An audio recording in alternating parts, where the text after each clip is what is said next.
Graça e paz, irmãos. Domingo 10 de maio de 2020, nós seguimos com mais uma lição de Escola Bíblica, a lição de número 5, a graciosa obra das mãos de Deus. Essa obra das mãos de Deus, inicialmente, é o homem no Éden, mas com todo o pecado, Deus fez um propósito, um trabalho para a sua igreja, para o seu povo, e ele vem desde então construindo novas criaturas em Cristo Jesus. Então, conforme Paulo fala em Coríntios, 2 Coríntios, se alguém está em Cristo, é nova criação. As coisas velhas já passaram e eis que tudo se fez novo. Então, é o ser nova criação de Deus, que estamos agora sendo transformado nessa nova criatura. O texto da nossa lição, para Efésios 2:20, texto áureo, 1 Pedro 2:12, Efésios 2:10. E a leitura devocional encontra-se em Romanos 8, de 1 a 13. Eu vou fazer a leitura do texto da lição, que é Efésios 2, versículo 10. Nos diz assim: porque somos feituras suas, criados em Cristo Jesus para as suas obras, as quais Deus preparou para que andássemos nelas. Então, nós, os salvos, somos preparados para as boas obras. Nós somos trabalhados em Cristo Jesus nas boas obras. E temos que, para produzir essa nova vida, essa nova criação, estar atentos àqueles pecados que infelizmente nós cometemos e que trazem condenações contínuas diante de nós, e a gente tem que ter a certeza que nós somos em Cristo Jesus, nova criatura. E o texto devocional, que é Romanos, capítulo 8, começa: portanto, agora nenhuma condenação há para os que estão em Cristo Jesus, que não andam segundo a carne, mas segundo o Espírito. Então vejam bem, aonde nós eliminamos a condenação? Eliminamos a condenação ao andarmos segundo Cristo e não segundo as obras da carne. O texto áureo, que é 1 Pedro 2,12, tendo o vosso viver honesto entre os gentios, para que naquilo em que falam mal de vós, como de malfeitores, glorifiquem a Deus no dia da visitação, pelas boas obras que em vós observem. Então, vejam que os homens estão observando nossas vidas. E ao observar nossas vidas, tem que então ver em nós as boas obras, a prática dessa nova vida. Então, novamente, seguindo o curso da lição de domingo passado, do dia 3 de maio, nós não somos salvos pelas boas obras, mas nós somos salvos para as boas obras. Então, não devemos praticar a obra para merecer algum benefício divino, mas porque já somos em Cristo Jesus nova criatura. Então, em Cristo, os crentes são obras de Deus. Olha só, Deus agora está reconstruindo nossa vida.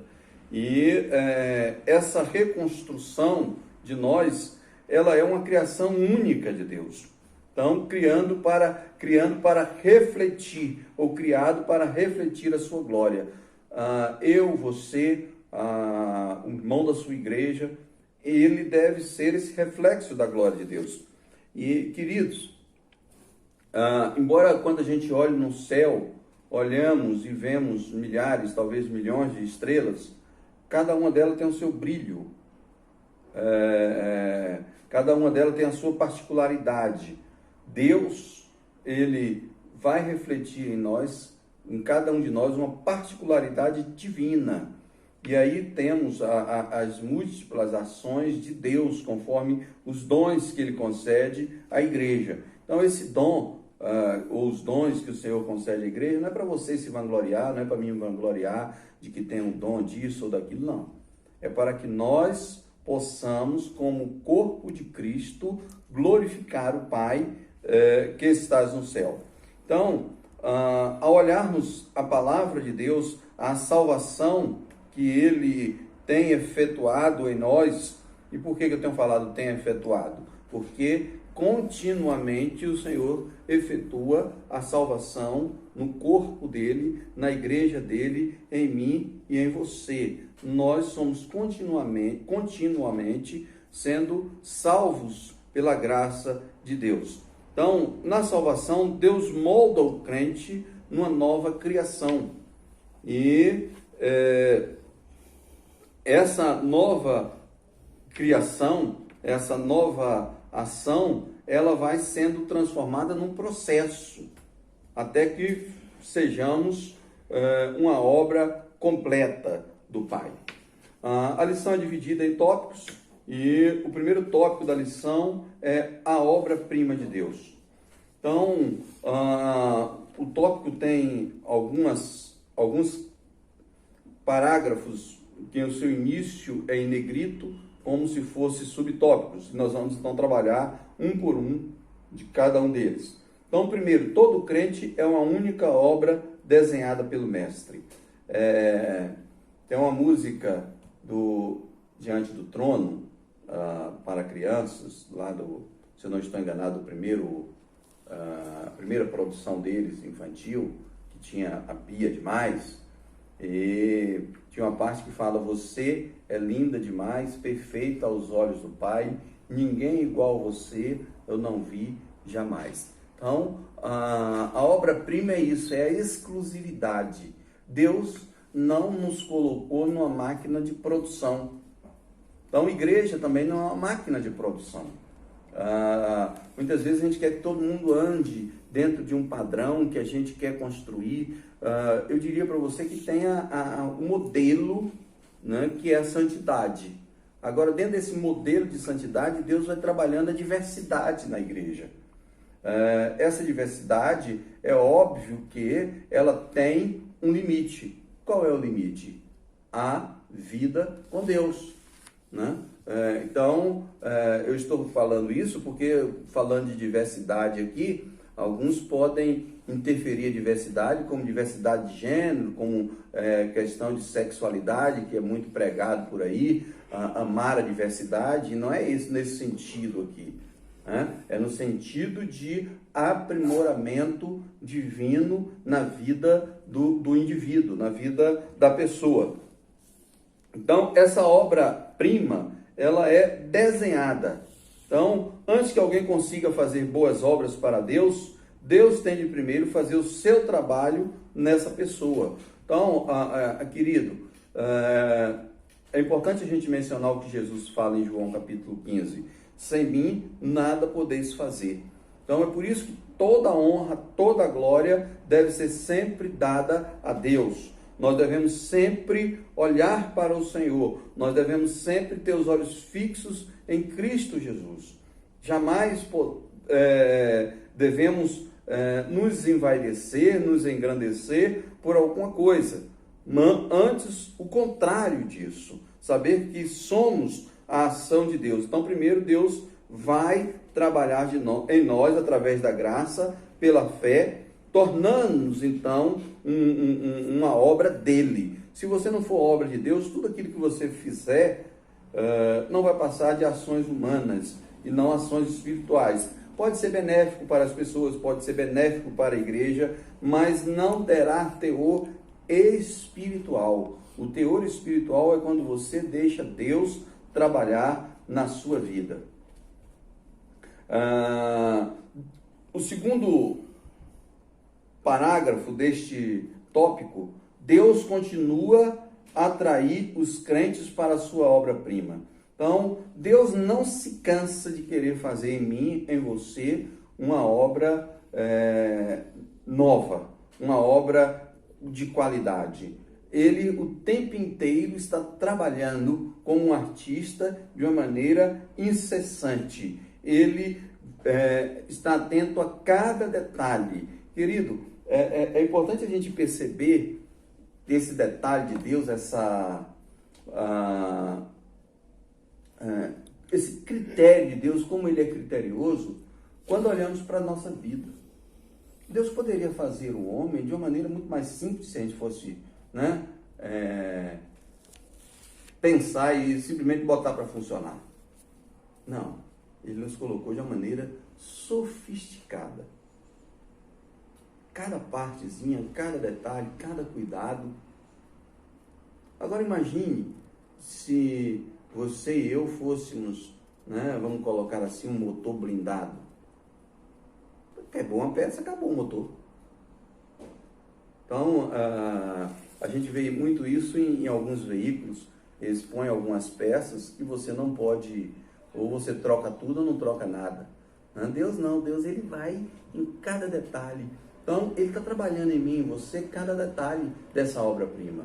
Continuamente. Ele vai aprimorando a sua obra, Ele vai trabalhando. Agora, Ele aprimorar não significa que Ele está aprimorando por causa dele. Ele está aprimorando por causa de mim e você, que somos imperfeitos. Somos nós que somos imperfeitos. Somos nós que precisamos dessa ação de Deus em nos transformar. Enquanto tirava pequenos bocados de um bloco de pedra sem forma, questionaram a Michelangelo sobre o que estava fazendo. E ele respondeu: estou libertando um anjo desta pedra. O autor aqui está nos levando a pensar nessa obra-prima como um artista faz. Isto que Deus está fazendo comigo e com você. Ele está, quando nós somos salvos, Ele está nos tirando desse bloco mundial, do mundo pecado, do mundo massa, trazendo para fora e fazendo-nos a sua imagem. Então, a princípio, ao olhar um pedaço de pedra daquele de Michelangelo, as pessoas simplesmente diziam, né, olha que coisa horrível, uma pedra. Mas com o passar do tempo, ele ia esculpindo a sua obra como um grande artista e ia lhe dando os traços que ele desejava como artista.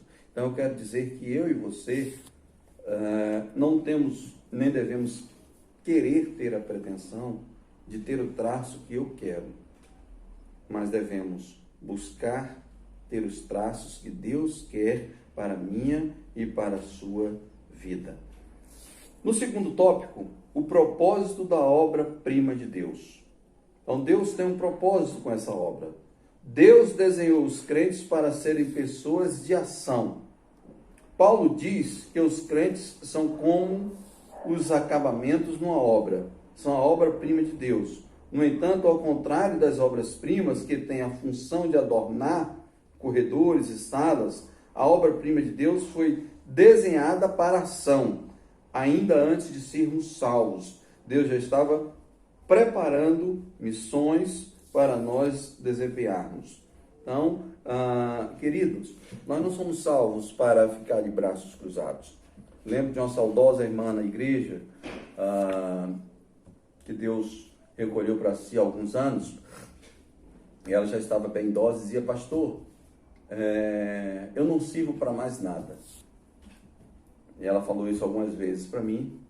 E aí teve em uma das minhas visitas, ela falou: pastor, todos os dias eu oro pelo senhor, eu oro pela igreja, eu oro pelos departamentos, pelas crianças. E aí eu aproveitei e falei para ela: irmã, a senhora já me falou algumas vezes que não serve para nada. Olha a senhora fazendo ou servindo para muita coisa, que é sendo instrumento para abençoar o pastor, as crianças, jovens da igreja, porque não é só o pastor que ora para abençoar. Quando você está orando por um pastor, por um líder, você está abençoando aquela vida. Você está intercedendo a Deus por ele. Então, meus queridos, nós somos trabalhados por Deus para trabalhar. Deus não tem um corpo, Jesus Cristo não mantém um corpo aqui na terra, que é a igreja, que é um organismo vivo, para ficarmos de braços cruzados, de forma alguma. O seu objetivo é que a igreja, que eu, que você, estejamos em contínua ação para proclamar as suas virtudes, para demonstrar ao mundo a obra de Deus, não, o trabalho de Deus. E aí eu e você sendo transformado, quando alguém olhar para você, a sua nova vida, quando alguém olhar para a minha nova vida, nós podemos abrir a boca e dizer bem alto: foi Deus quem fez isso, é Deus quem está fazendo isso, é Deus quem está esculpindo isso. E isso não tem que ser para nos gloriarmos, não, tem que ser para glorificar e exaltar o nome do Senhor. Segundo parágrafo desse segundo tópico: os planos de Deus para as nossas boas obras já existem ainda antes de sermos salvos. Então, nós não somos nova criação em Cristo. Uma obra-prima sem que isso tenha qualquer propósito. Não. Deus tem um propósito para essa obra que sou eu e você. Nós somos salvos para servir. E aí a gente vive na contramão do mundo. Porque a mão do mundo é o quê? É servir, é ser servido. As pessoas procuram ter bastante dinheiro, ter bastante bens, para ser servido, para ir num restaurante chique, e aí ele vai ser atendido por um garçom mais refinado, ele vai ser atendido pelo maître para indicar o tipo de bebida. Aí ele vai em um determinado país, ele vai ser servido ali por guias, talvez até por piloto de avião, de helicóptero, de veículo, que ele precisa para conhecer, de embarcações. Ou seja, ele tem tudo aos seus pés, porque ele tem dinheiro. Ou seja, ele tem dinheiro para ser servido. E nós, na contramão, devemos nos aprimorar para servir. Olha que loucura. E aí, por isso que a Bíblia fala que a sabedoria de Deus é loucura para o mundo. Porque nós vivemos num mundo em que as pessoas trabalham o tempo inteiro para que os outros possam servi-lo. E nós, como cristãos, somos a obra-prima de Deus e devemos deixar Deus trabalhar em nós para nós servirmos ao próximo, independente de quem seja. Às vezes é alguém que você nem conhece, que eu nem conheço, nós vamos servi-lo, nós vamos estar à disposição. E quando eu falo servir aqui, é ir além de simplesmente atravessar uma pessoa portador de necessidade especial numa rua, ou carregar uma mochila de alguém. É ir muito além disso, né? De fato, servir.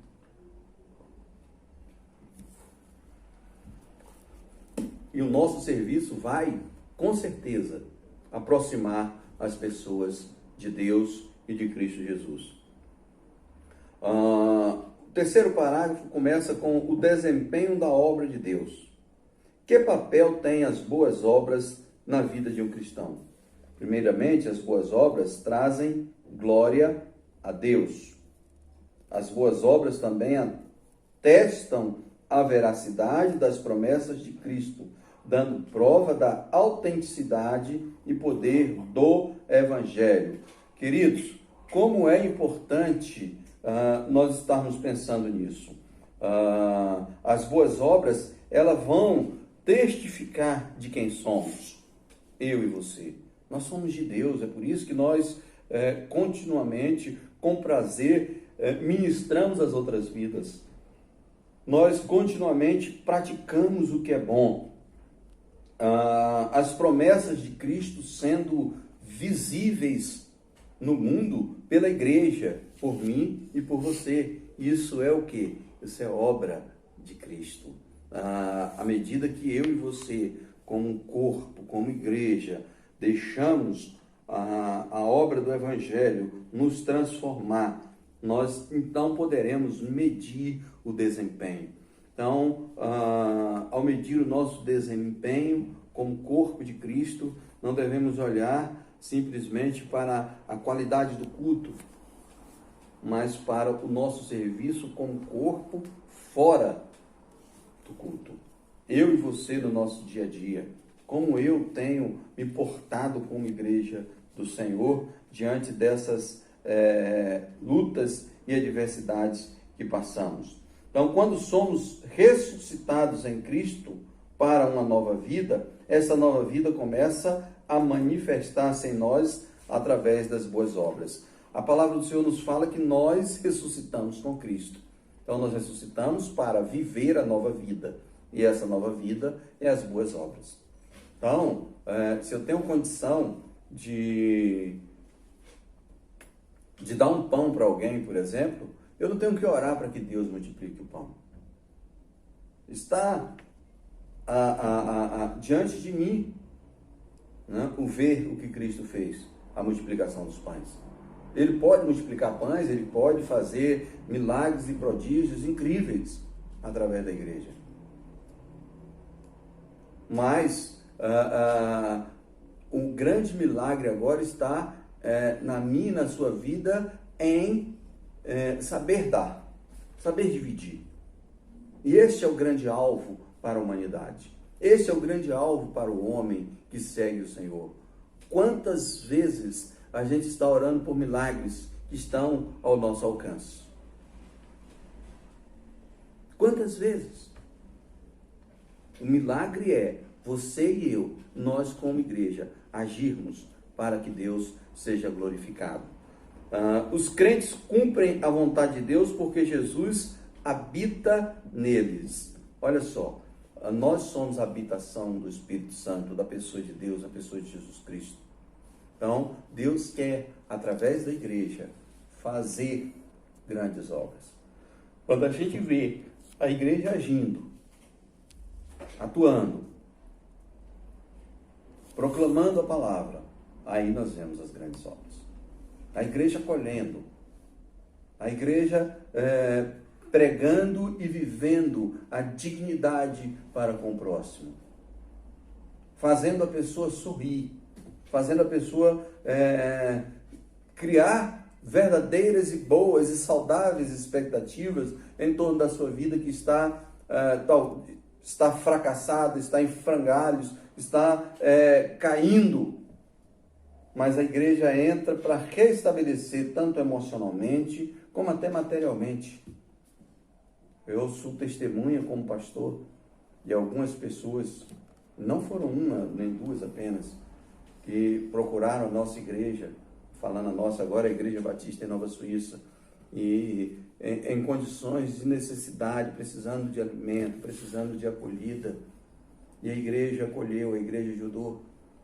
E pessoas essas hoje que se dispõem, muitas dessas pessoas me procuraram e disseram: pastor, não preciso mais da cesta que a igreja me dá. Pastor, não precisamos mais do dinheiro do transporte que a igreja nos dá. Isso é o quê? Isso é a pessoa, a igreja agindo, né, na vida dessa pessoa de tal maneira que ela consegue ver, né, que ela é capaz, ela se restabeleceu como pessoa na sociedade. Porque a igreja foi um passo importante. Então, eu estou dando um pequeno exemplo do que eu vejo na igreja em que eu sou pastor, mas eu conheço diversas outras igrejas que têm feito muitas e muitas outras coisas. Queridos, infelizmente, a gente tem visto na mídia sempre falando, né, de pastores, de igrejas com o objetivo de explorar A, B ou C, as pessoas, os mais carentes, etc. E eu quero te dizer o seguinte: a mídia, ela não está a favor do evangelho. Ela jamais vai colocar, jamais você vai ver nos principais jornais, não vou citar nem emissoras aqui para não ser injusto, você não vai ver em emissoras de TV o trabalho social que a igreja A, B, C ou D vive desenvolvendo. E isso não é interessante para este mundo que jaz no maligno. Mas nós também não fazemos para ter o reconhecimento da sociedade. nós fazemos por amor ao próximo. Aí está o grande segredo, o grande objetivo da igreja. As boas obras trazem glória a Deus. E é dentro desse caminhar aqui como igreja. Jesus disse aos seus discípulos em Mateus 5,16: assim resplandeça a vossa luz diante dos homens, para que vejam as boas obras e glorifiquem o vosso Pai que estás nos céus. Nesse texto aqui, esse versículo, ele está em um contexto que é o contexto das bem-aventuranças. E ali nós temos como bem-aventurados os mansos, os pacificadores, os que choram, os que têm fome e sede de justiça. As bem-aventuranças são características dos salvos. Os salvos devem buscar identificar na sua vida as bem-aventuranças. E aí sim, nós vamos resplandecer. E a luz de Cristo, de Deus, será vista em todos os homens através da igreja. Então Deus quer que deixemos Cristo brilhar em nós. É Cristo quem brilha. Não é eu, não é o pastor, né? Não é a denominação, não é o ministério de louvor, não é o grupo musical, não é a banda musical, seja lá qual for o nome que queiram dar. Não. Nós devemos glorificar a Cristo para que as pessoas se prostrem diante de Cristo. Então, quando deixamos a nossa luz, que é Cristo, brilhar, nós então fazemos boas obras. E o mundo repara nas boas obras e Deus é glorificado. Eu quero caminhar para a conclusão, lendo aqui o começo dessa conclusão. Muitas vezes o papel das boas obras na vida cristã é secularizado pelos crentes, dando prioridade e ênfase de que a salvação vem pela fé somente e não pelas obras. No entanto, a fé e as obras são manifestação de uma verdadeira vivência cristã. A fé é o fundamento, as obras são o fruto. Então, o ladrão na cruz, ele teve a oportunidade de mostrar fruto? Não. Mas você tem, eu tenho a oportunidade. Então, as nossas obras serão vistas diante dos homens e vão glorificar o nosso Pai que está nos céus, porque vão ver as obras que o Espírito de Deus, que Jesus Cristo está fazendo através de mim, através de você, através da igreja. Então, querido, prestemos bastante atenção, seja lá o que for. Né? Tenhamos cuidado para não buscar glória própria, para não buscar estarmos mais preocupados com o reconhecimento dos homens. Não. Nosso foco deve ser o Senhor, deve ser a sua obra, deve ser Cristo glorificado. E conforme os apóstolos disseram, importa que Ele cresça e que eu diminua. Então, Cristo é o motivo da minha e da sua obra neste mundo. Então, a graciosa obra das mãos de Deus sou eu e você. E Ele vai aprimorando para que eu e você sejamos semelhantes a Cristo. Que Deus, o nosso Pai, nos abençoe. E que o Senhor Jesus Cristo esteja confirmando cada dia na sua vida e na minha vida esta grande obra. Que a paz do Senhor seja com todos. Um grande abraço e um bom estudo da palavra.